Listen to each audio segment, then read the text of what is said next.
Let's start with the story about give time to our family.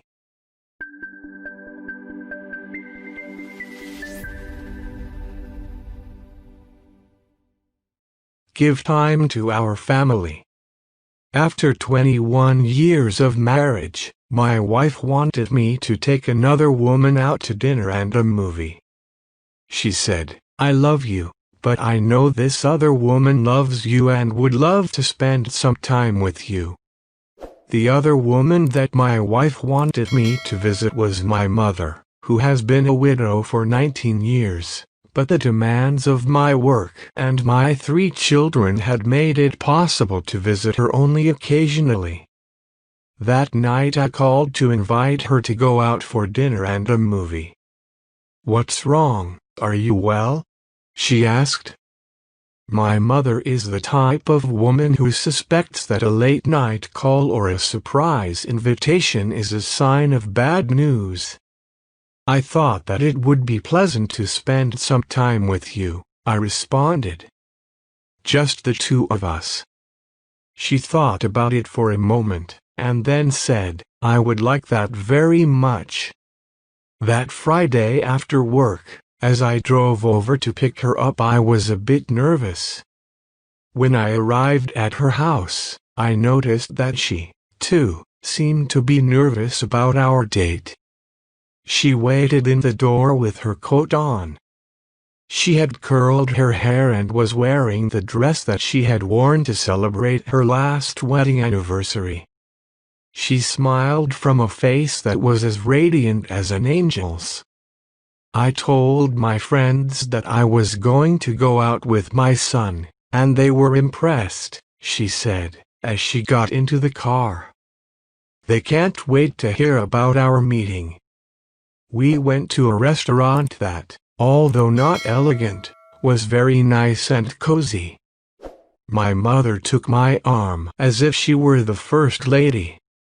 After we sat down, I had to read the menu.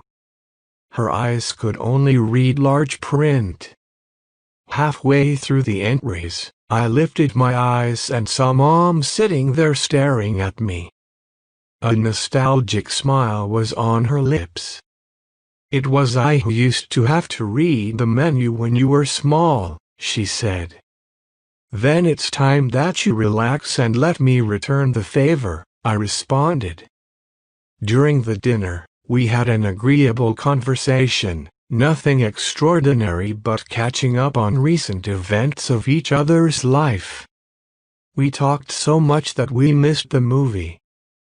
As we arrived at her house later, she said, "I'll go out with you again, but only if you let me invite you." I agreed. "How was your dinner date?" asked my wife when I got home. "Very nice. Much more so than I could have imagined," I answered. A few days later, my mother died of a massive heart attack. It happened so suddenly that I didn't have a chance to do anything for her. Some time later, I received an envelope with a copy of a restaurant receipt from the same place Mother and I had dined. An attached note said, "I paid this bill in advance." I wasn't sure that I could be there. But nevertheless, I paid for 2 plates, one for you and the other for your wife. You will never know what that night meant for me. I love you, son. At that moment, I understood the importance of saying in time, "I love you," and to give our loved ones the time that they deserve. Nothing in life is more important than your family. Give them the time they deserve, because these things cannot be put off till some other time. Click the like button and subscribe to this channel for more great videos. I hope you see it in my next video. Thanks.